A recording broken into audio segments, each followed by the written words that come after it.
So let's actually start there. So if you want to upload an assignment, let's say you've got your Coraline document, you just click on Coraline and you're going to swing down here to Browse My Computer.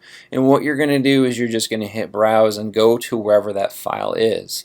And most of you probably are used to doing that because you've uploaded assignments via email before. It's going to work the exact same way. As soon as you've got that selected, you're going to go down here and submit it.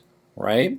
When you do your journals, you'll have the option to actually write a response with the right submission piece, but for your actual written assignments, the larger scale ones that are worth more points, please actually submit them as a PDF document as you can. I'm okay if you doing it as a Word document as well, but PDF's kind of nice because it'll actually show up the way you intended to.